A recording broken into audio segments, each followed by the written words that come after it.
Live with CDP, a weekly sports and entertainment podcast live on YouTube, Facebook Live, Twitter, and on audio via Apple Podcast, Google Podcast, Spotify, and Anchor FM. Now here's your host, Chris Palme.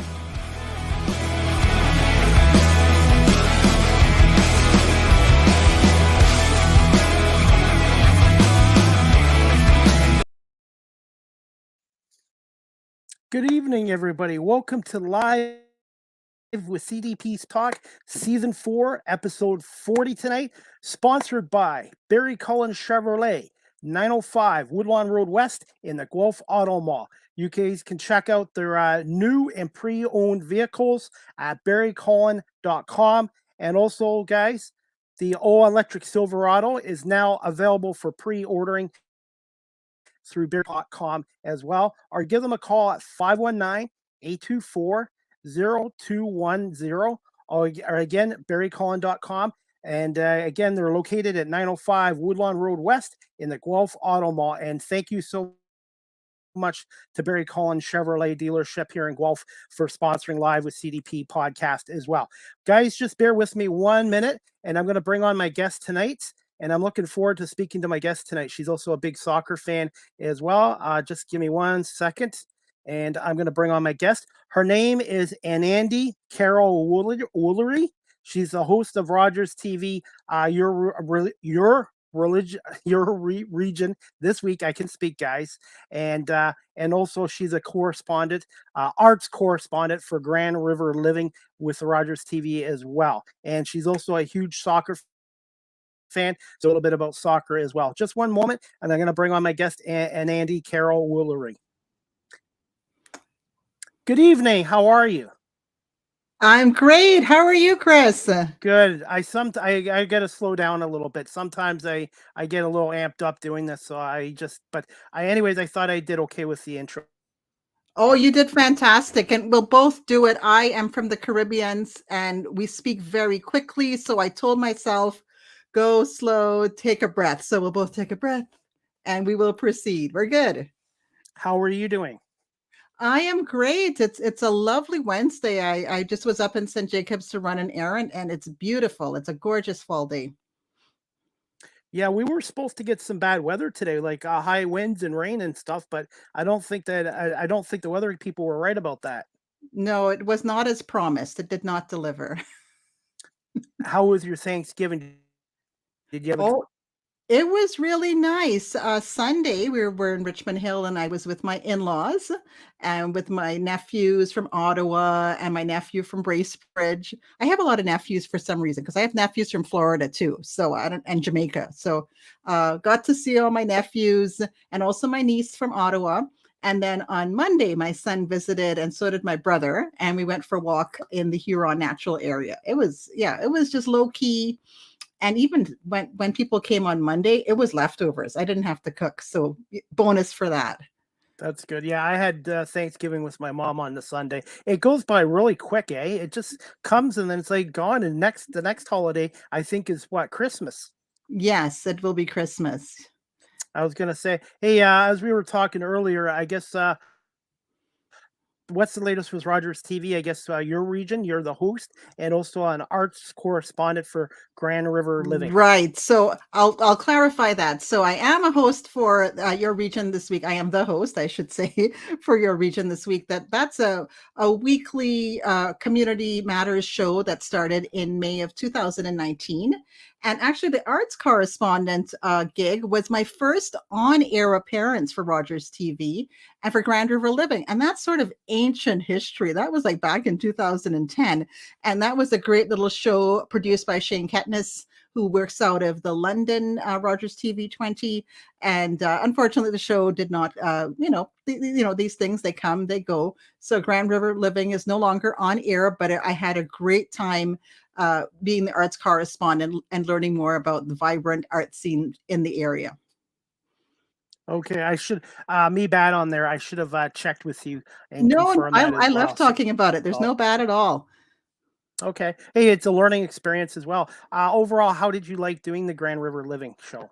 I really did love it. I started with Rogers. We're just really wanting to know more about television production.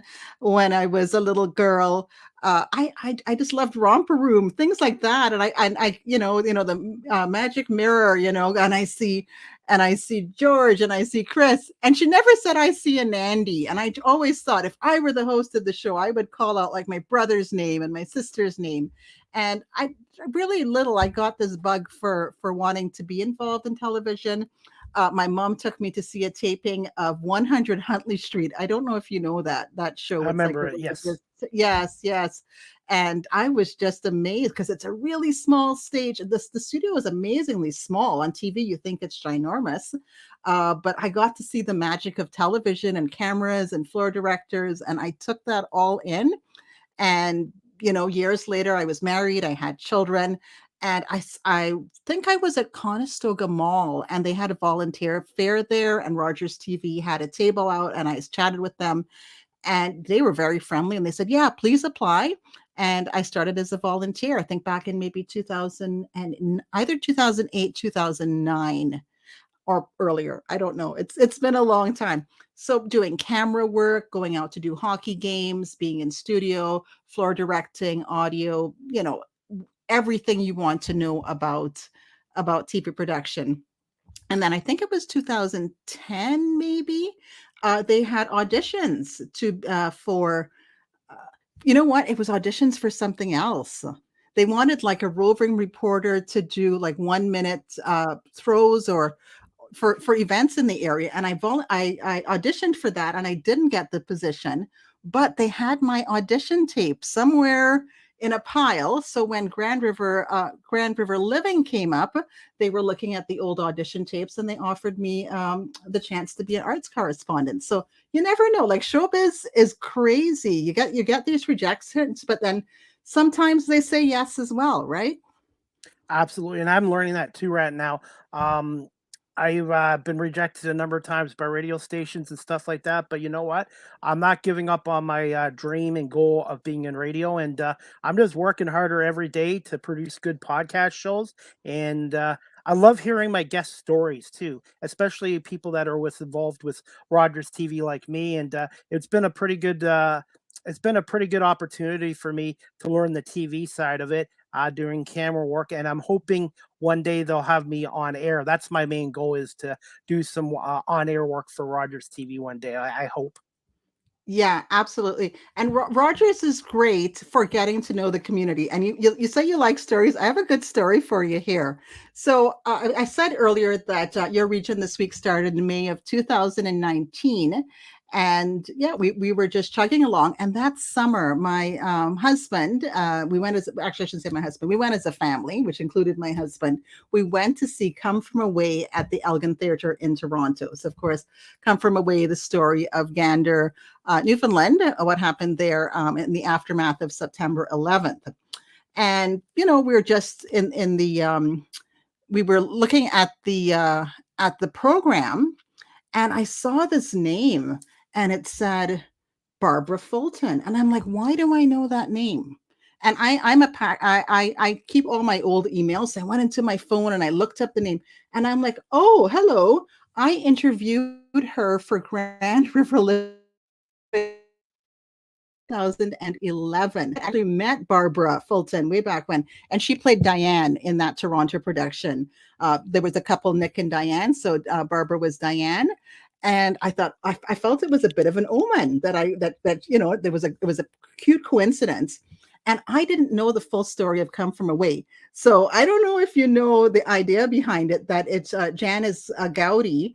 And in real life, Janice, the character of Janice Gowdy, is based on the real life reporter, Janice Mosher. So when she was covering, Gander, Newfoundland is like Newfoundland's small to begin with and a bit remote. And she was like one of the few reporters in Gander. So she was the one on the ground reporting back all these stories. And I love how she quoted it, like her first line, if not her first, like close to her first week being there. She's like, I'm Janet Mosher from Rogers TV. I'm new. It's my first day. Can you imagine that being your first reporting gig? And that just gave me chills because it was a somewhat seasoned Rogers TV anchor / reporter. And here was someone I had interviewed before, that being Barbara Fulton. And yeah, it just felt like a kind of an omen that things were coming full circle for me. Because my day job is not broadcasting. My day job is a government worker. And it kind of gave me hope. Yeah, this path, this other aspiration that I have, it was like a pat on the back from the universe saying, yeah, Anandi, keep on doing what you're doing. I was going to say, when I was in New York City in September of 2017, I had a chance to go to see that play. It was right across the street from the Marriott Hotel in New York City. And now the only part of that trip I regret is I didn't go get to see that play that was playing right next door to the hotel at the theater in New York City. Oh, it was wonderful.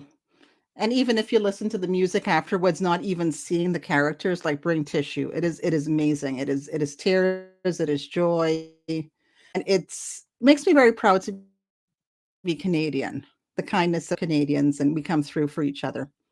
Yeah, that's hard to believe. It's what? Oh, and I will say that Go ahead. 21 years. And on that note, so I was a newest anchor for Your Region This Week, right? I started May 2019.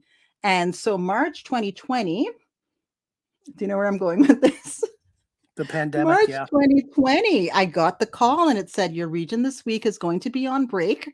And I said, no problem, because I'm hearing all this other news. Work was shut down. The schools were shut. I think March break got extended to 3 weeks. And there was this thing called COVID.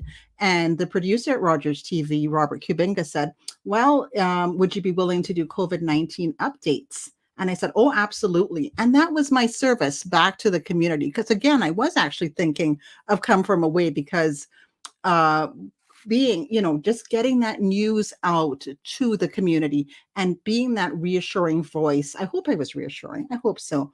To say, you know what, it's kind of scary. I'm a little scared too, but we're in this together. We'll keep each other safe and we'll come out of this okay. That was my wish for our watchers on Rogers TV. And I was just starting to learn how to do cameras when we got shut down at Rogers, and a year and a half I lost of doing camera work. And one thing that got me through the pandemic, and I'll be honest with you, is I started up my podcast. I think I had some people laugh at me, what are you doing, whatever. And I said, no, I'm going to start up my own podcast. In March of 2020, I did my first episode, and tonight you're my 205th episode later on. Woohoo, 205. Woo-woo. Yeah, so that really helped me get through the tough times. I didn't have any guests come on for 4 months. I wasn't very good, to be honest. And as soon as I got one guest on, it just led to more guests. And it's just reps and hard work. Exactly. Yeah, you have to keep beating hitting the pavement and asking. And it comes down to some will say no, and some will say yes, and it's amazing where those roads lead to. I definitely. This leads to my next question I wanted to ask you here.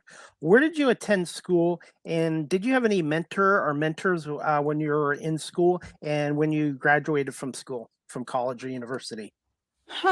Okay, great question, Chris. So my school journey was really interesting. My parents were always moving. So every year from junior kindergarten till grade 3, I was at a different school every year. So I was in school in Ottawa, then I was in school in Toronto. I actually was in Keatsway here in Waterloo for a little bit for grade 1. And then we moved back to Toronto. And then I was at Kitchener at Pruder Public School. Shout out to Pruder Public.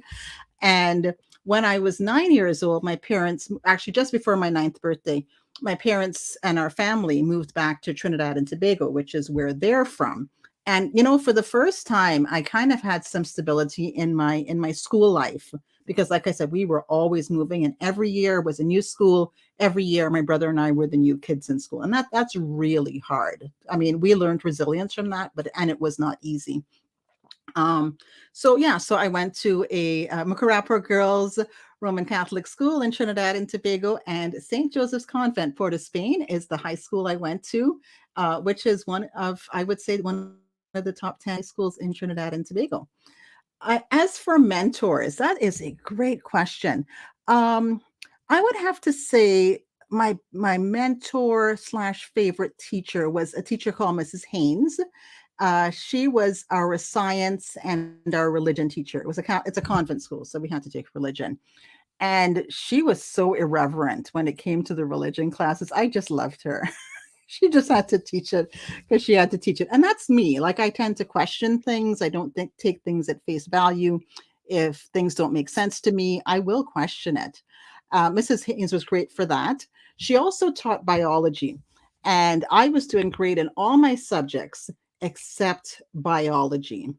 And she knew I was bright because all my other marks were great, but I just didn't like biology. A little part of me is lazy. I like math because once you get the formula, it's easy. And I like physics for the same reason. To get it, it's easy. Chemistry, it's just logic. Bio, okay, between you and me, I thought bio, they were just making up stuff as they went along. It's how it was a lot of facts, and it was just a lot of work.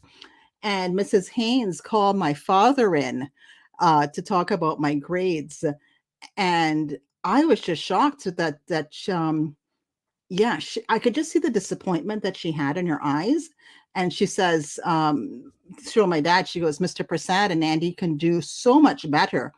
And my dad looked at me and he goes, oh, and Andy will do better. And we got home and he just pointed to the desk in the corner of the office that we had a home office. And that is where I spent the next 6 months studying for my biology exams. So I really appreciate that Mrs. Haynes had a great sense of humor. She was smart, she was kind, and she really looked out for for her students. Some teachers, they got egos and they're I don't know, they're bitter about life and they take it out on the kids. Not her. Mrs. Haynes was amazing. She took us on field trips, loved her. And another mentor I had, I would say, is my aunt, Sushala. So that's my dad's older sister. She lived in Trinidad, and she taught me, I don't know, just things about life, about relationships, and how to navigate carnival in Trinidad. She was the one that took me out on carnival trips and to hear the steel pan competitions. And she taught me so much. So I would say Mrs. Haynes and my Aunt Sushala. Those were my two mentors. I was going to say, one thing I wanted to ask you, you already answered my next question. And that's one thing I've learned about listening skills are huge.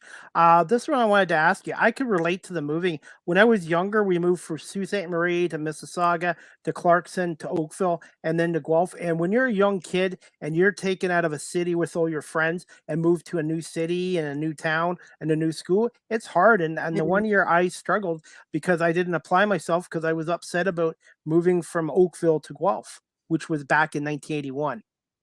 Oh, I feel you. And that's when we moved to Trinidad. We moved to Trinidad in 82, around the same time. Yeah.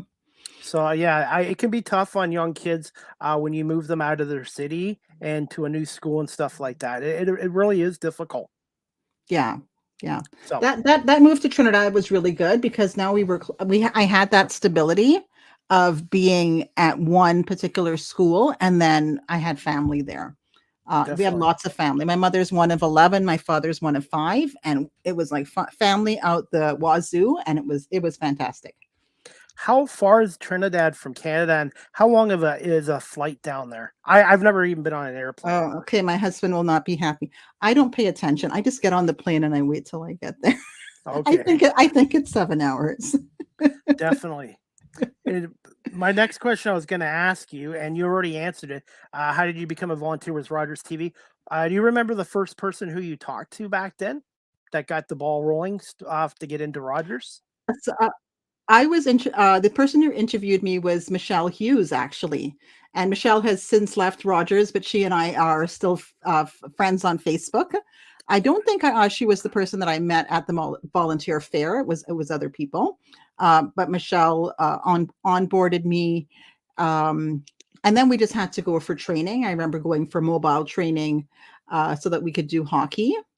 And then what shows did we do? Okay, so you might know a guy called Mike Farwell. Yes, I do. Very well. Yes. Mike Farwell used to have a talk show on Rogers TV, and that might have been Thursday nights, and that was taped. That was live to air. So we'd go in, and he would have his guests and his big discussions. This was before he was on 570 City News. And then there was another show we did called Real Woman Live, and the host, that was Trish Stevenson, I think, again, no longer with Rogers, but I do keep in touch with her. And Trish would have all sorts of guests on for thing. Well, I think mostly it would be female guests that she had that would talk about career and family and fashion, and that was another fun show. Now, have you had any involvement with one of my guests that have been on here, Danielle Jaworski? Have you had any dealings with her? No. With Rogers TV? Oh, No? Danielle. Yes. You know what? Not directly. I think Danielle has was that the C-Suite? She had a show called the C-Suite. Like I say, these things come and they go. And so I had the pleasure of meeting Danielle at an Oktoberfest Woman of the Year. This is probably pre-COVID when we could see each other for realsies. And Rogers is so kind to us. I have to say, they're good to their employees and they're good to their volunteers. When they have extra tickets for events, if it's hockey games and whatnot, they're very generous. We do get those, they're good. There are a lot of volunteers. So, everybody kind of gets a turn at it. And I got tickets that year to the Oktoberfest Woman of the Year Festival, and I got to meet Danielle. I was going to say, since 2009, so you've probably met so many people, volunteers and Rogers staff. Name someone, yeah. So I've been with Rogers now just over 3 years, but technically it's only been a year and a half because of the pandemic. And overall, it's been a pretty good experience. And I've met a lot of people and new friendships and contacts, and learning about the TV side of the industry as well. Yeah. I mean, it's just amazing that, because when you go to the studio, it is a real studio. And with 3 different sets, like the one side is, and then the other side is where they do the debates. And then the other corner is where I tape Your Region This Week, and I have my own desk. Sometimes they borrow it for other things, but I have my own desk.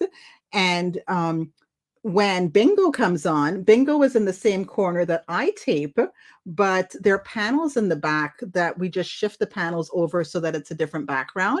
And the Bingo fellow, his name is Dave, I think. Yeah. Is it Dave?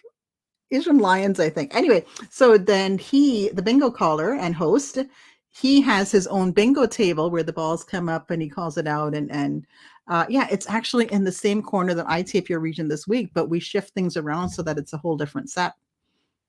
Have you had any dealings with Giovanni, who does his little trivia show? Yeah, Madman. Yeah, no, sorry, I didn't say that out loud. Yeah, I did. Yeah, Giovanni.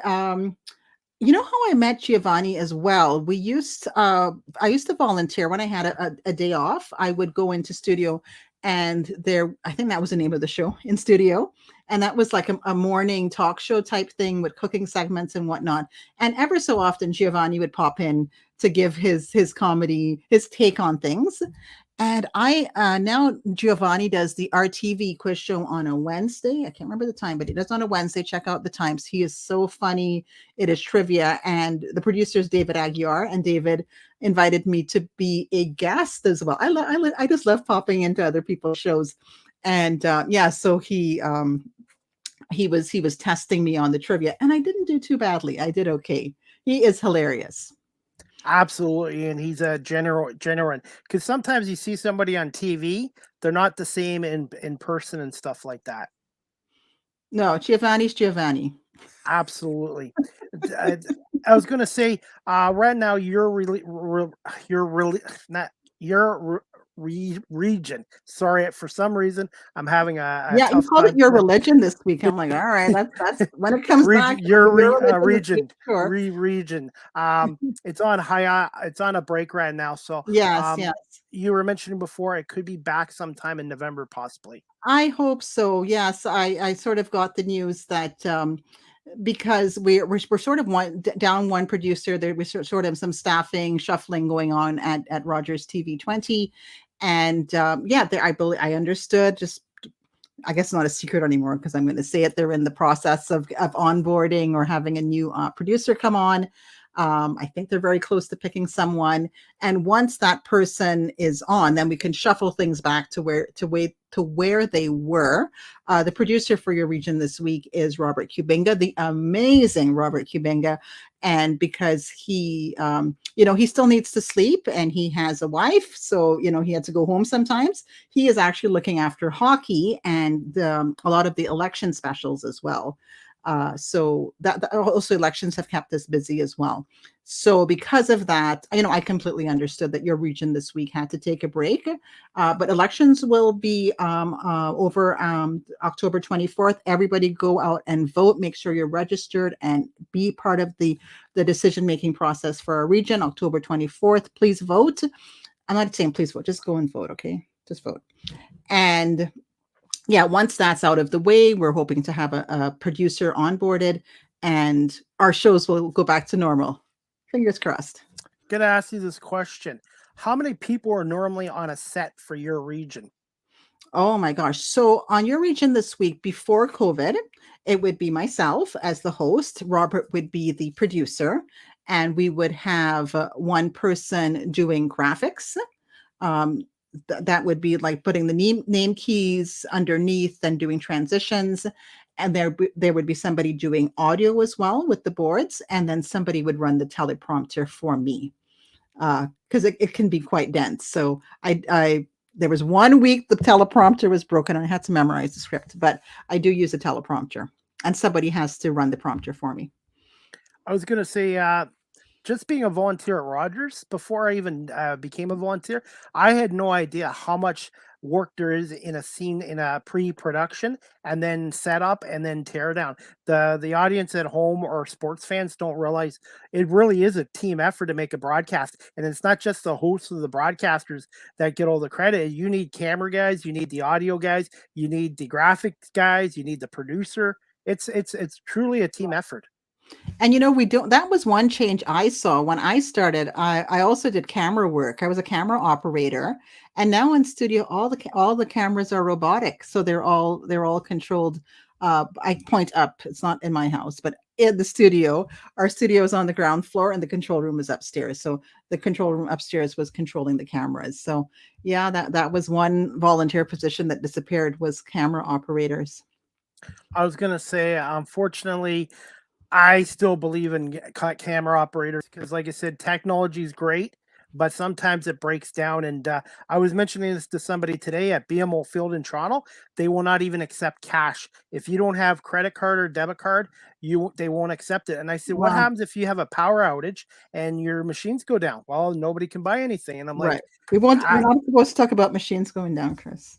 Well, there are positives with it, but I still believe in having people be able to do cameras, and also like with the cash and the debit cards and stuff like that. Technology is great, don't get me wrong, but sometimes it's not perfect and it breaks down. Right. I'm so glad I learned camera on mobile as well. I went to an ENG. An ENG is when you go out to shoot stories sort of on the fly. And yeah, it's very different. It's a bit different. And it's actually more automated with the ENG cameras than with the mobile. Mobile, we sort of do our own white balance and we do our own, we have to, get our focus all correct. Whereas with the ENG cameras, it's very automated. And it's like, keep it on auto, don't touch anything, let the camera do its thing. Yeah, we're losing some knowledge. Yeah, auto is nice. But you lose some knowledge and you lose some skill in the process. Absolutely. Now, as a viewer, what is the daily week like being a part of the show, your region? And can you just tell the audience just a little bit behind the scenes with the producers and the guests, and who books the guests, and who helps with bringing the guests on and stuff like that ahead of time? Right. So for your region this week, Robert, I say Robert does the heavy lifting and I do the light lifting. So Robert is the producer and he will go out and get the stories. So he is well aware of all the news that's happening in the region. Your region this week is not breaking news. So if there's a fire or a robbery or something on the loose, we are probably not going to cover it. But if there's something big coming up, there's a new business opening, Let's say there's some changes to the ion, something that would have, would have a really big impact to people in our region, then those are the stories that we're going to cover. So Robert is the one that will go out and get that stories. Rogers TV has a great bunch of producers. Patty Berardi, she's also a volunteer coordinator. She will get stories. A lot of her stories come out of the Brantford area. And Carla Fitzsimmons, she's also a producer, a veteran producer at Rogers TV, and she will go and get stories. She just did one about the police chorus that they do their fundraising, and it was a really, really nice story. And we're getting a lot of feel good stories now that we're coming out of COVID and people are meeting back in person. It's nice to see people meeting again. Now, in terms of being like getting guests, so when I was a correspondent for Grand River Living, it could go one of two ways. So the producer at that time was Shane, and Shane might say, there's an art exhibit at Homer Watson. I'd like to cover it. Can you do Saturday? And I'd say, yeah, absolutely. And he said, okay, can you contact, like he would have contacted this artist already to confirm the day and the time, but then he would give me their information and I would reach out to the artist. And I would, or the singer or whatever, artist or artiste, and I would do a pre-interview with them to see how the story would go. And then I would come back based on the information I had.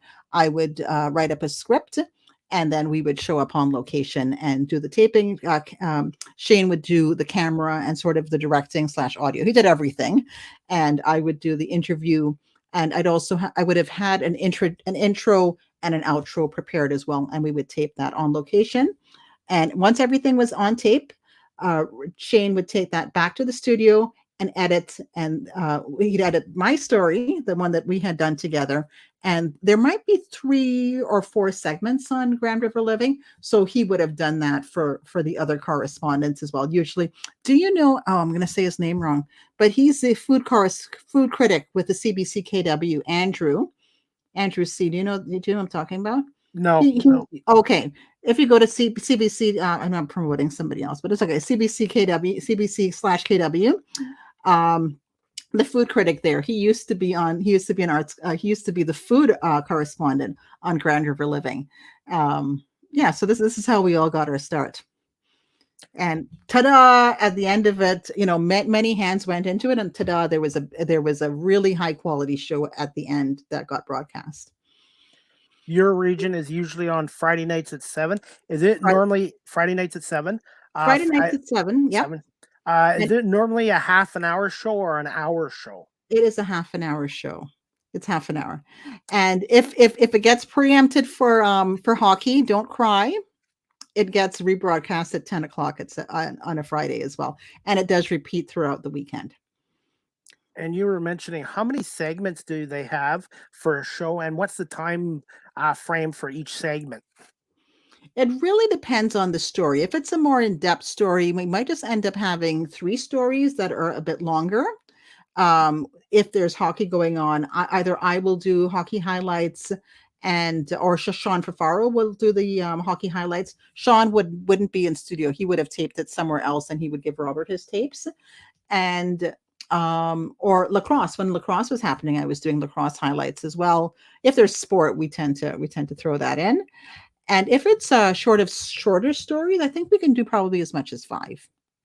Okay, I was just curious about that, because I know with TV, there's a little more condensed. It's more condensed than in radio from what I've seen so far.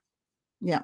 And because now we have things like YouTube at our disposal, if an interview goes like really well, we will do an extended interview, and that will go on YouTube on the Rogers TV official channel.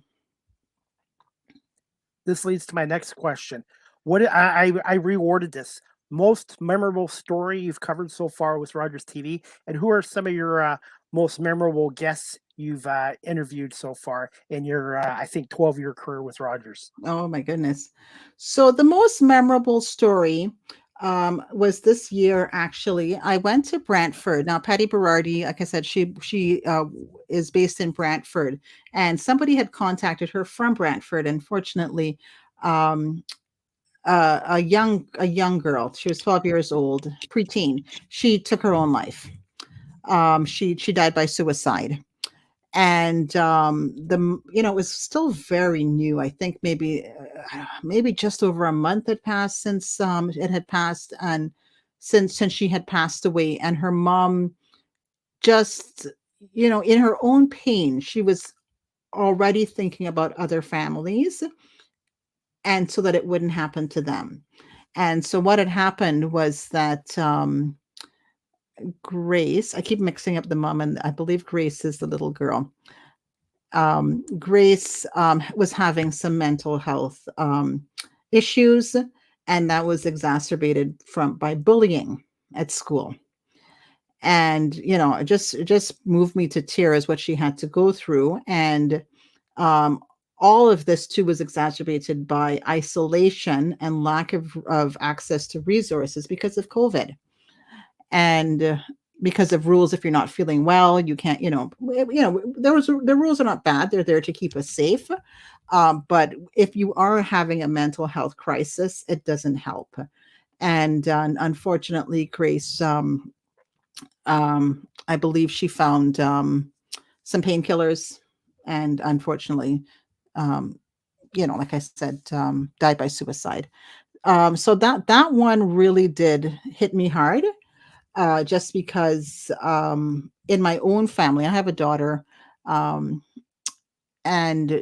actually I shouldn't say daughter, because when I'm actually on the show, I called her a family member, but I guess the jig is up.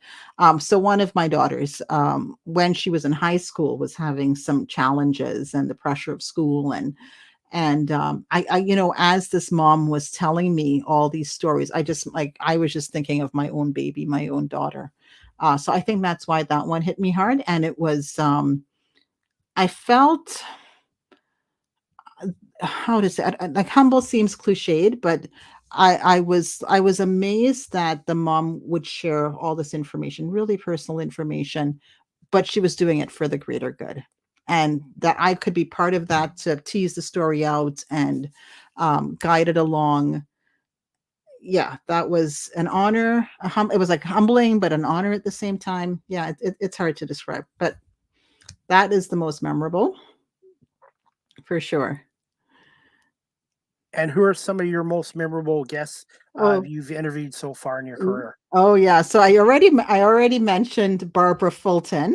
Mm-hmm. From Come From Away. So back then she's a jazz singer. So she was doing a Duke Ellington. I think she traveled with the Duke Ellington Orchestra, and that's what that was what we were covering jazz that night. And another guest, oh my gosh, all my guests that I covered, I just don't remember their names. I remember going down to Air as well. And there was an artist there, a visual artist. Oh, okay. After the art, I'll tell you a lot of artists. I met a lot of artists, and I am not very good at art, but people are just so kind, and they taught me so much about art, and it's about expressing yourself. It's not about being a Da Vinci. It's just about what's inside you and bringing it out and expressing yourself. Yeah, he did beautiful floral, like that whole wall would be a painting. So I remember that fellow. And there was a lady at Homer Watson. Her name was Supriya, and she did like 3D art. So she did it with paints and batik and wax, and she set it up to teach me how to do it. Because most time our interviews up to that point was kind of like talking heads, or like how you and I are talking now, questions back and forth. But she is like, no, I'm going to teach you. We're going to do a demo. And I would say that was probably one of my best tapings of Grand River Living, because I was just myself.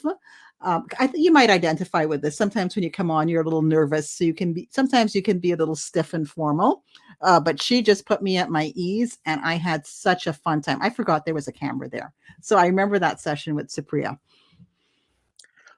Do you have any rituals before you go on live with your region? Do you have any rituals when you will go behind the camera? Absolutely, I do. I have my routine down. So I will pack my bag, Do you see my bag? My Hokusai bag, the Great Wave. That is my bag that has my stuff. My makeup is in there. My water bottle, Rogers TV, is in there. And oh yeah, I should have had the bag. I have a mirror in there, so I make sure my bag is packed. If Robert has sent me a script from beforehand, I will have that printed off, and I would have read it a couple of times. Generally now, I just get the script when I get there, and I'll read it over a couple times. I will do my makeup, and I do vocal warm-ups. And the ones that I recommend, if I'm allowed to recommend one, is there is a public speaker teacher called Roger Love. He's based out of Los Angeles, and he has a book called Love Your Voice. You can actually borrow it from the library, and it comes with a free audio CD, and it has a daily warm-ups for male and female. And I ended up treating myself for my birthday maybe a year ago, and I actually bought the Roger Love Love Your Voice course, and I do my vocal warm-ups.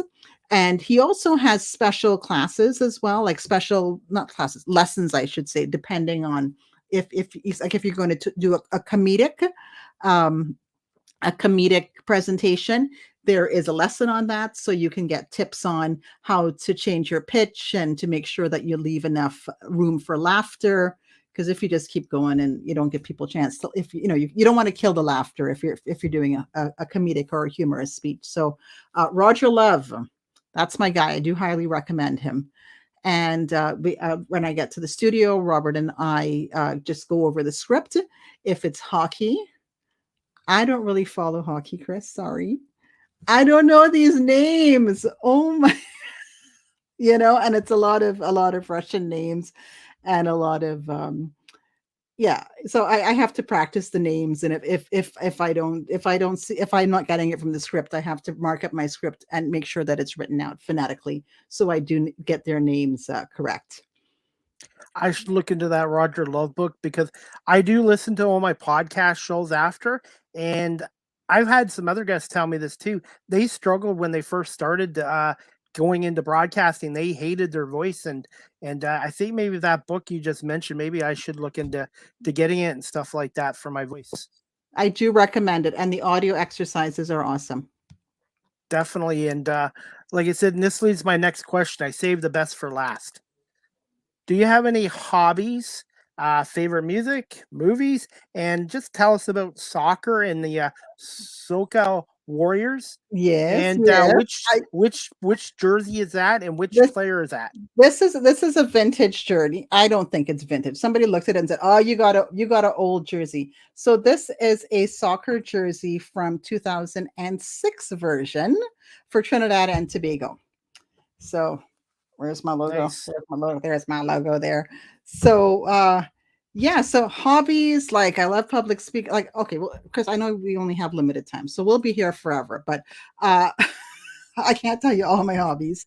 But I think we hit the high points.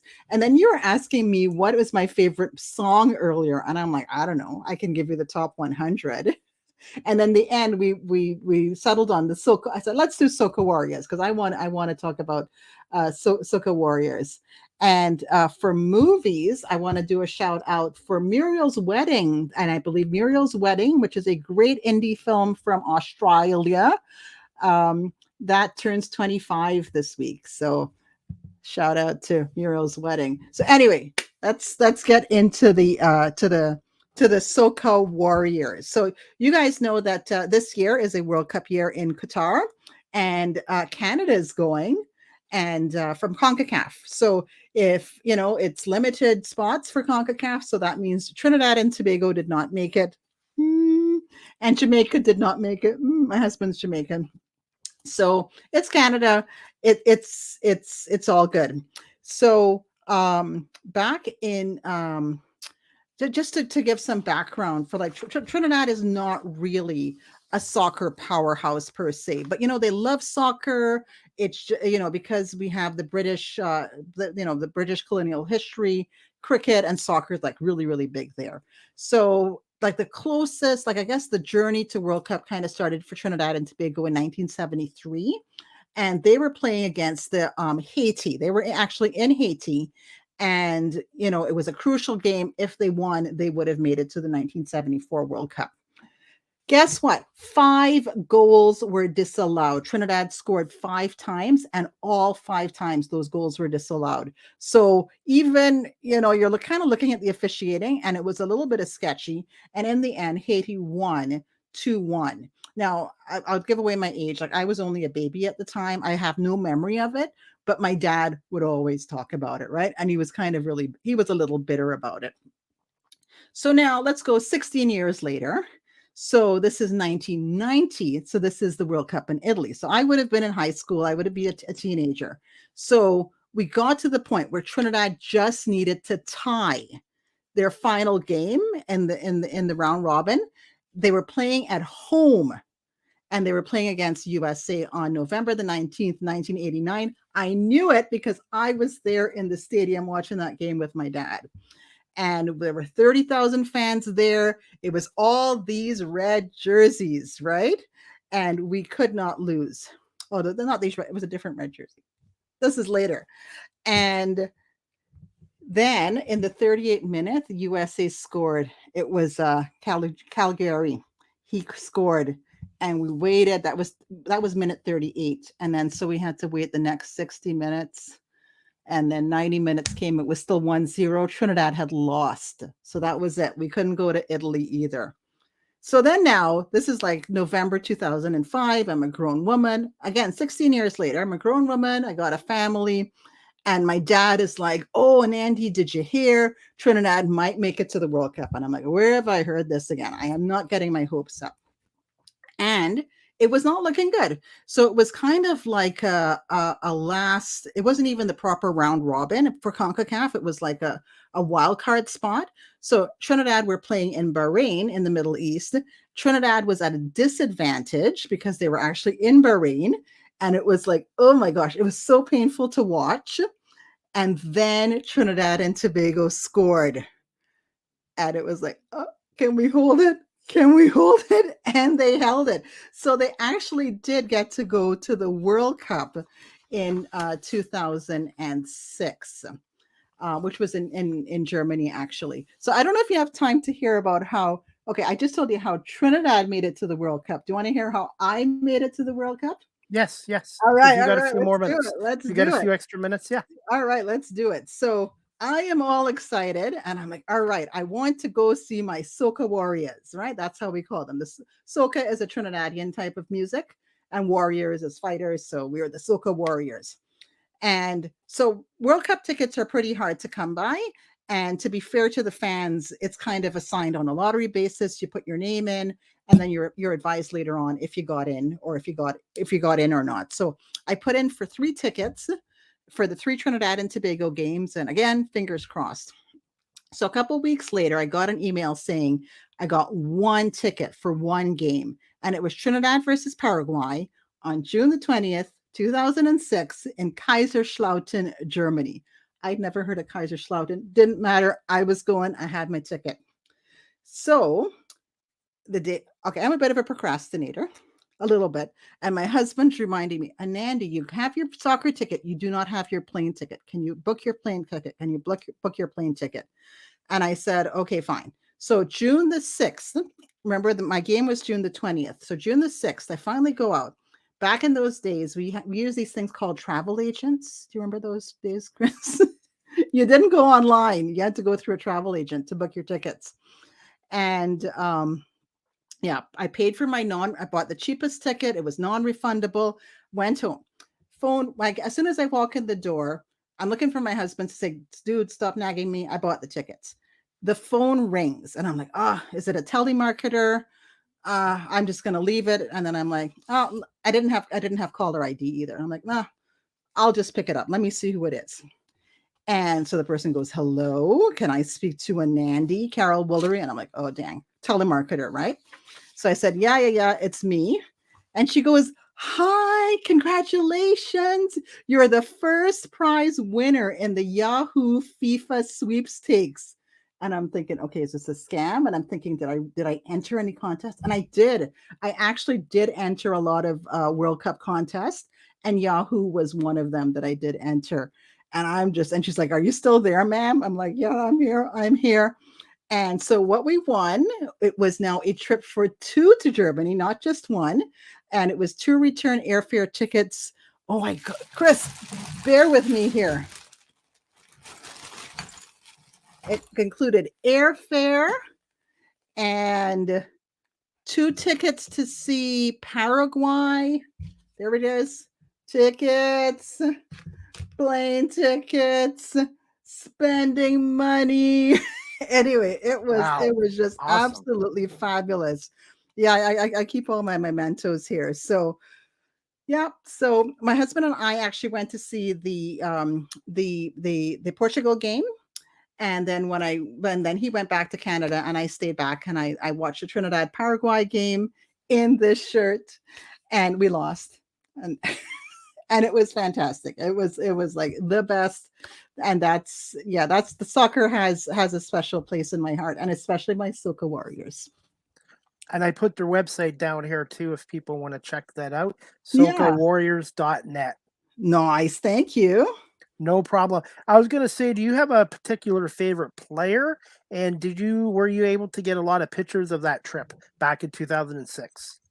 Yes, I did. So the players then would have been Dwight York would have been my age. So when he was playing high school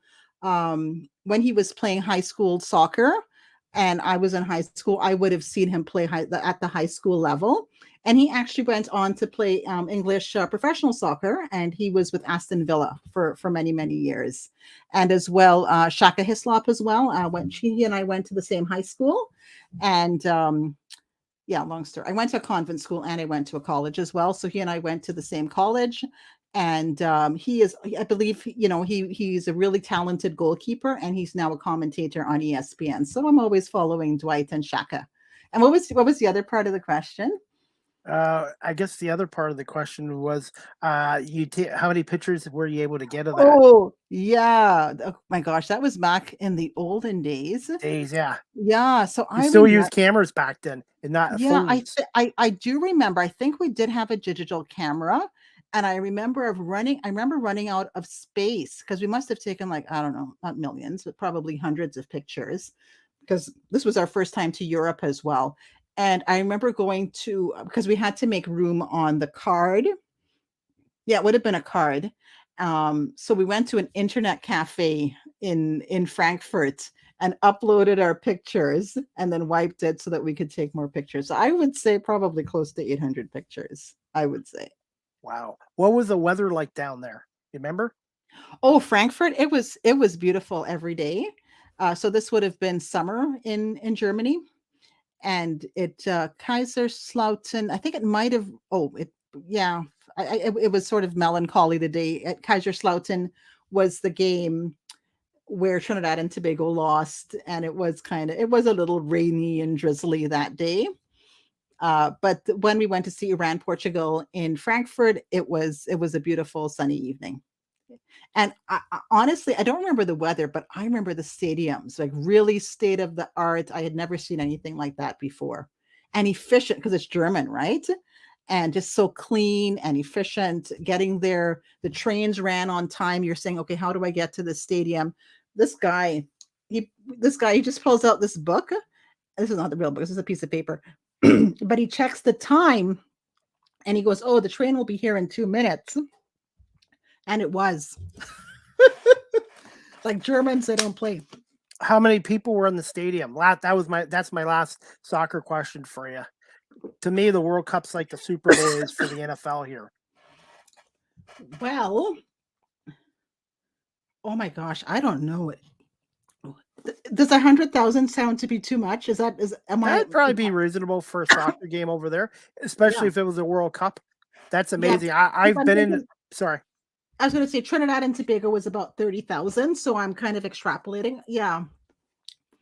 Definitely. Wow. Thank you for sharing that story. And I just have one last question I want to ask you, and Andy, and we'll wrap this up. I'd like to have you back as a guest again in the future, but this question, just where can my audience again find you on social media, and any advice for those who are watching live or listening to this podcast later on, looking to volunteer with Rogers TV and to pursue a career in broadcasting? So you can find, probably the easiest way to find me is on Instagram. So it's Trini ACW, oh, Chris has it on the crawl there. So TRINIACW is the easiest way to find me on social media. If you DM me, I'll get back in touch with you. And definitely go to Facebook or Instagram, look for Rogers TV 20 and follow them. Once they have their volunteer fairs out, you can go visit somebody online. And really, if you want to be in broadcasting, try to make yourself available to that company, right? And Rogers is just they make themselves very available in Kitchener. We do have Rogers Nights coming up for Rangers hockey, so check that out. I think that's coming up in October. The 21st, I believe. What day? Friday, October 21st. Yeah, that's right. Friday, October 21st. Yeah, come out to a Rangers game. We're going to have a table there. Come and say hi. I believe Giovanni is going to be there. Come and say hi to Giovanni. And Patty Berardi is our volunteer coordinator. She is probably going to be there as well. You might even meet the station manager too. And you'll get the information as to when they're taking applications. And any advice for anybody trying to volunteer, keep an open mind. There's so much to learn. And maybe even if you have some broadcast experience, I have learned that everybody has their own little way of doing it, because I've worked with, when I say worked, I've done productions with other media companies, and everybody just has their own way of doing it. So find out what the culture is like and sort of do it their way, and with the lessons that you take away from it. You can obviously, what you like, you can use. If you feel it doesn't work for you, you don't have to use it. And yeah, to pursue that career in broadcasting, because I'm in two worlds, right? Because I'm still working full time, so I can't do broadcasting full time. I'm doing this as a hobby right now. But you can actually, if you are creating a reel, you can create a reel. You can put that on YouTube. Mandy.com as well is where you can create an artist profile, either as an actor or for voiceovers as well. You can create a free account. They will nag you to make it a premium account. You actually don't have to make it premium. Check out Mandy.com, and they will have the free job listings are always there for you. And just give it a try. I myself dabble in theater, so that keeps my voice fresh and gives me more expressions. And I do storytelling workshops as well with the X-Page workshops. So I do many things I guess for me, my future career, it may be broadcasting, I hope so, but I feel my future is in storytelling, to be honest. And that's part of the reason I love doing this podcast and my freelance media work is the storytelling from my guest side of it, and then to share my life experiences as well. Yeah. Definitely. Everybody has a story, Chris. Absolutely. And my life's like a new book now. I'm opening up a new chapter, and I'm hoping one day I will be in the radio industry. And this is something I have a passion for, and that's something that too. It's important. It's not just a career. It helps to have passion for it. And you were telling me something about how, like, if you want to practice, like doing play-by-plays. There's a way of doing it. Yeah, on Twitter Spaces. I have a microphone and I plug it into my smartphone. It's not as easy doing it on a TV monitor as it would be at being at a sporting event. But I did a little bit of play-by-play on Twitter with an NFL game. It is not easy doing play-by-play and doing it on a TV monitor. It is, and I have a little more respect for these guys now because it's not an easy job. And doing it on the monitors like they did with the when the COVID shut everything down was not easy as well. Yeah, I'd like to try that one day. Twitter Spaces. Yeah, I want to be the color commentator though. Okay, well, I'll tell you this. I do have my own live audio show. This is a shameless plug, but I have the Argo Bounce live audio show every Tuesday night at 9 p.m. on Twitter with my co-host Nick Small, and we break down the Toronto Argonauts' previous game, and we preview their new game. And last night, my audience has gotten a little bit bigger, and this is the social media. Everybody complains about the negatives parts of it, but without the technology and the social media aspect of it, I wouldn't have this platform, and it can be a good tool if you use it properly. That's all it is. It's a tool. It can be used for good or for bad. It's just a tool. So if you ever want to come on my Twitter spaces, and we can talk on live audio as well. And it's like, great. I've got my own TV show here, and then I've got my live audio show with my co-host Nick Small, who is a super fan of the Toronto Argonauts and one of the nicest kids. I shouldn't say he's 25, but we make a good duo because he talks about the new generation of the CFL and the Argonauts, and I can relate to the old stories from the 70s and 80s. Right. And if I were to come, I would be like, I know nothing about the CFL. Explain it to a newbie. That's where I'm coming from. Well, and you can do soccer. And I love to learn. Yes, and you can, and then that's what I love about this profession with doing Rogers and Griff Vision with the University of Guelph, and even this, constantly learning it, and that's what I like. And that's the only way you get better in life and keep improving is by learning. The day you stop learning is the day it's time for you to move on from that profession or career. That's right. 100. Definitely. So I was going to say, so maybe one day you can come on Twitter Spaces and talk soccer with me. We'll have a little soccer show on Twitter Spaces. Oh, yeah, let's do it. World Cup's coming up. There might be some Canadian games we can check out, right? Yeah, because I'm willing to learn that. So yeah, so your people can call my people, which just means you'll message me on Facebook, I think.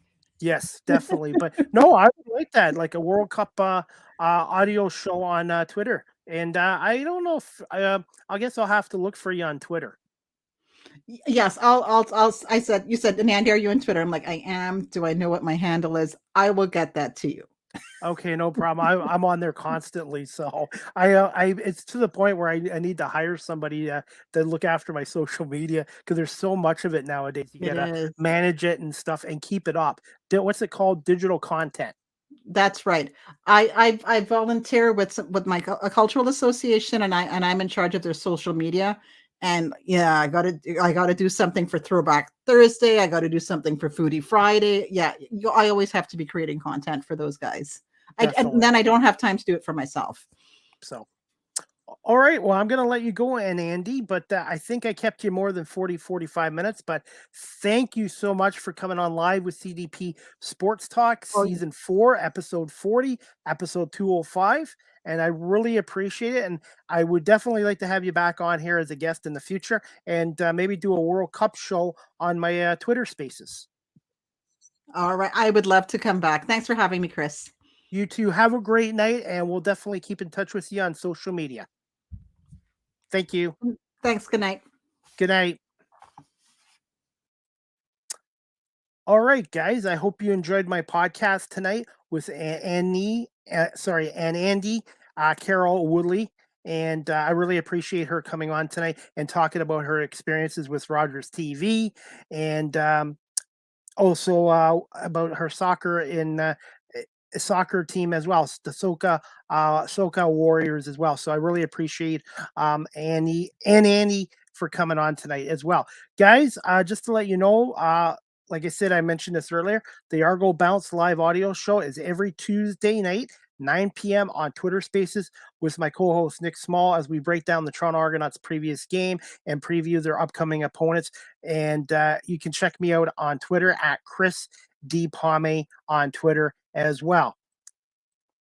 Also, guys, the next live with CDP Sports Talk, sponsored by Barry Cullen Chevrolet, Thursday, October 13th, which is tomorrow night at 8 p.m. Eastern. My guest is going to be Parrish Sharkey. He's a podcast host, producer of Let's Be Real Media in the Memphis, Tennessee area, and he also covers the Tennessee Titans and the Memphis Grizzlies. So you happen to be a fan of the Tennessee Titans or the Memphis Grizzlies of the NBA, tomorrow's a show to check out. Season 4, Episode 41, again with Parrish Sharkey from Memphis, Tennessee. And he'll talk to us a little bit about his podcast show as well, and being a producer of Let's Be Real Media as well. So I'm looking forward to that as well, guys. Again, I want to say thank you to Barry Collins Chevrolet, 905 Woodlawn Road West in the Guelph Auto Mall.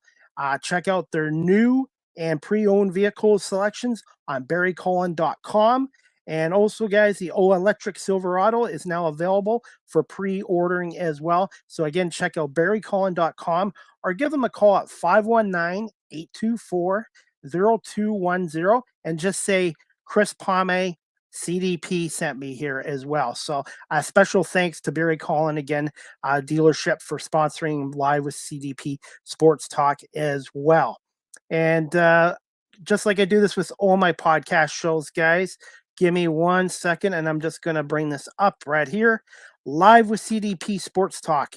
The audio version is going to be downloaded to Google Podcasts, Anchor FM, Apple Podcasts, Breaker, Pocket Casts, Radio Public, Spotify, Castbox, and LinkedIn as well. And before we wrap this up, guys, just 1 second. I have so many graphics on here as well. Live with CDP Sports Talk is produced by CDP Media Productions. And also, StreamYard is the official live stream provider of Live with CDP podcast as well. And also, you guys can follow me on TikTok at Live with CDP podcast as well. Live with CDP there as well. And just check out my WordPress website, wordpress.com/live with CDP podcast. I just wrote an article about why the city of Toronto is not supporting the CFL and the Toronto Argonauts at BMO Field, and it's a great facility at BMO Field, and the Argos are in first place right now in the CFL East, 9-6, and they're averaging 11,000 fans. So I hope you guys can check out that article on wordpress.com/live with CDP podcast as well. And that's about it, guys. Again, I want to say thank you to my guest, Anandi Carroll-Woolery, for coming on, and I definitely hopefully will have her on again as a guest. And I guess that's about it, guys. I hope you guys enjoy the baseball games tonight. The Braves and Phillies, I'm not sure they're going to play tonight because there was rain in Atlanta. And the game right now, 8:37, Padres and Dodgers, game 2. And of course, we have the National Hockey League on tonight. The Toronto Maple Leafs and the Montreal Canadiens are playing as well. But right now, my focus is on Major League Baseball postseason. It's too early to follow the NHL as well. That's about it, guys. Again, thank you to everybody for tuning in live on my YouTube channel. Please subscribe if you already haven't, and also on Facebook Live. And I want to say thank you to my LinkedIn audience for tuning in to my podcast show tonight as well. And again, it'll be downloaded in about 10 minutes to Apple, Google, Spotify, Anchor FM audio platforms as well. So that's about it. I hope everybody has a great night, and we'll see you guys here tomorrow night at 8 o'clock with Parrish Sharkey talking some Tennessee Titans football from the NFL and Memphis Grizzlies as well, and his podcast show as well, Let's Be Real Media as well. So have a great night, everybody, and thanks for watching or listening to Live with CDP Sports Talk here. Good night, everyone.